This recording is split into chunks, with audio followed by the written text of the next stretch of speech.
नमस्कार, मैं हूं नवीन चौहान और आप देख रहे हैं वन इंडिया न्यूज। नोटबंदी का फैसला क्या आया कि शीतकालीन सत्र हर दिन के साथ हंगामे की भेंट चढ़ रहा है। विपक्ष चाहता है कि प्रधानमंत्री संसद में आए और चर्चा में हिस्सा लें। ऐसे में जनता क्या सोचती है? क्या जनता चाहती है कि प्रधानमंत्री संसद आए और बहस में हिस्सा लें, या फिर जो बोल दिया सो बोल दिया? एज एन एम्प्लॉय मैं भी ये कहूँगा, हमें भी दिक्कतें सहनी पड़ रही हैं कि we have to wait in a line. ATM से पैसे निकालने के 3 घंटे 3.5 घंटे लग रहे हैं हम लोग को, सबको लग रहे हैं, नो डाउट। लेकिन चीज़ें अगर if the prime minister of India has asked the people of India कि 50 दिन के लिए हमारा समर्थन कीजिए, तो वी बस कोऑपरेटिव विद हिम ना, उसमें क्या दिक्कत है? 50 दिन झेल लेंगे, क्या दिक्कत होगी? बोलना चाहिए, डेफिनेटली। रैलीज में बोलना गलत चीज़ है, संसद में बहस होनी चाहिए। वहाँ पे वही पॉइंट्स वहाँ पे रखें ताकि उस पर काउंटर जो भी अटैक करना है या काउंटर डिबेट होना है वो हो, वहाँ पे ज़रूरी है मेरे हिसाब से। डिबेट होना चाहिए, आखिर कहाँ पे कमी रह गई? लोग परेशान तो हो ही हैं और हो ही रहे हैं। मैं भी इस समय परेशान चल रहा हूँ, मुझे जाना है कहीं और पैसे नहीं हो पा रहे हैं। एटीएम में गया हूँ, एटीएम भी बंद है। चलो एटीएम में ही पैसा लगा होता तो वो भी हम निकाल लेते। तो कहीं ना कहीं तो कोई ना कोई मिसमैनेजमेंट हुआ है, सरकार का है या चाहे बैंक का है। उसको अपने दिल की सारी बात बतानी चाहिए, लोगों को साफ साफ पता लगना चाहिए प्रधानमंत्री क्या चाहते हैं। आपको लगता है कि संसद में बोलना चाहिए? बिल्कुल बोलना चाहिए, चर्चा में भाग लेना बिल्कुल लेना चाहिए। साफ सफाई देनी चाहिए ना। अगर प्रधानमंत्री की कोई जिम्मेवारी है तो उसको साफ करना चाहिए। लोगों को दिल में कुछ नहीं रखना चाहिए कि लोगों के दिल में वहम रहे, सबको साफ साफ बता देना चाहिए। बंदोबस्त पहले कर देना चाहिए था नोटों का और आदमी की सुविधा का। क्या प्रधानमंत्री को अब संसद में अपना बिल्कुल करना चाहिए। उसको डरता क्यों है वो? अगर उसकी तरफ से सही फैसला है वो डरता क्यों है? बोलना चाहिए। हम भी कह रहे हैं फैसला उसने ठीक किया। देखो हम तो गरीब आदमी, हमारे पास क्या है, 10,000 20,000 होगा, 50,000 होगा। जिनके पास लाखों करोड़ों हैं, डर उनको है। हो सकता है आम लोगों को थोड़ी बहुत परेशानियाँ हो, ये कुछ दिनों की है, बट ओवरऑल इसका जो इम्पैक्ट है हमारी सोसाइटी पे, हमारी कंट्री पे बहुत ही पॉजिटिव है।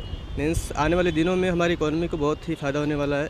लेकिन क्या प्रधानमंत्री को संसद में बयान देना चाहिए कि नहीं देना चाहिए? बयान देना, देखिए संसद के अंदर वही लोग हैं जो विपक्ष के हैं और ज़्यादातर वो लोग हैं जिनका नुकसान हुआ है। वो लोग घेरे हैं, हर एक बात पे बस बहस कर रहे हैं, चिल्ला रहे हैं, सुन नहीं रहे हैं, न तो समझ रहे हैं। उनका नुकसान है इसलिए वो परेशान है। उनके सामने 100 लोगों के बीच में जाके आप अकेले बोलो, अकेले किसी को लड़ो, तो वो परेशानी वाली बात है। कुछ दिन अवॉइड करने के बाद जब उसका इफेक्ट आएगा, उसका इम्पैक्ट आएगा, जो लोगों को फ़ायदा होगा, तब बयान देना फ़ायदा। वैसे भी वो बयान बहुत बार दे चुके हैं, बाहर दे चुके हैं। अंदर जाके संसद में देने का मतलब क्या है, सब लोग जानते हैं क्या है, क्या चल रहा है। तो ये अच्छा है डिसीजन, मेरे ख्याल से बहुत अच्छी बात है। और भी काम होते हैं, प्रधानमंत्री केवल सदन में आने के लिए नहीं है। और ऊपर से विपक्ष अगर चाहते हैं कि प्रधानमंत्री आए तो सदन में रुकावट पैदा ना करें ना, सदन को सही से चलने दें। अब जो तुम्हारे क्वेश्चन है सॉर्ट आउट करो, सदन को चलने दो। अब तुम्हें कोई दिक्कत है तो उनसे कहो, पूछो। तुम हंगामे करते हो, नारे लगाते हो, ये कौन सा तरीका होता है? बोलना चाहिए उनको आके, बिल्कुल लेना चाहिए। वो वैसे तो उन्होंने सीख किया, जो भी किया काम तो सही कर रहे हैं। उनके सामने बोलना चाहिए संसद में। पूरी जनता उनके साथ है देश की, ऐसी कोई दिक्कत नहीं है। कांग्रेस की जितनी पार्टी विपक्ष की सब अपना अपना उल्लू सीधा कर रही है। कांग्रेस संसद में जाके बोलना चाहिए सबके सामने।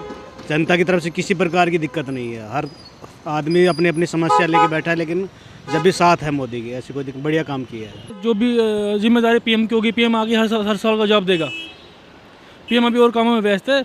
एक बात बताओ, एक आजकल फेसबुक पे, व्हाट्सएप पे जो काफ़ी चीज़ चल रही हैं, जिन लोगों के 1,000 2,000 50,000 लाख रुपए गए, वो लाइन में खड़े हैं, वो थोड़ा बहुत हल्ला कर रहे हैं। 100 में से 2% लोग, 98% आज भी खुश हैं। तो क्या जिनके लाखों करोड़ों अरबों डूबे वो संसद में हंगामा नहीं करेंगे? इस वजह से बस हंगामा कर रहे हैं। बाकी आप सर्वे कीजिए, 98% लोग आज भी खुश हैं। जो डिसीजन 8 नवंबर को आया है, उससे हमारा जितनी ब्लैक मनी थी वो सब खत्म हो गई है। देश को कितना फ़ायदा है। जितनी टेररिस्ट फंडिंग थी हमारी, वो खत्म हो गई है। देश को कितना बड़ा फ़ायदा हुआ है। जितना हवाला का धंधा था वो सब खत्म हो गया, देश को कितना बड़ा फ़ायदा हुआ है। तो कह रहे हैं कि जब तक प्रधानमंत्री नहीं आएंगे तब तक संसद नहीं। वो तो बाल हट है ना, अपनी आप बाल हट कुछ भी कर लो, मुझे चांद चाहिए। प्रधानमंत्री जी का आना ही तो थोड़ा सारी बात होगी, उससे समस्या का समाधान हो जाएगा विपक्ष का। प्रधानमंत्री जी के बोलने आना, बोलने से विपक्ष को कोई फर्क नहीं पड़ता है। विपक्ष को अपनी बात बोलने के लिए प्रधानमंत्री का वहाँ पर खड़ा रहना जरूरी नहीं है। आप अपनी बात कह रहे हो, अपनी बात अपनी तरीके से कह सकते हो। जनता ने अपनी मिली जुली राय दी। किसी ने कहा कि प्रधानमंत्री को चर्चा में हिस्सा लेना चाहिए, तो किसी ने कहा कि पीएम ने जो बोल दिया सो बोल दिया। आप क्या समझते हैं? कमेंट कीजिए। अमन के साथ Naveen Chauhan, Delhi, one India news.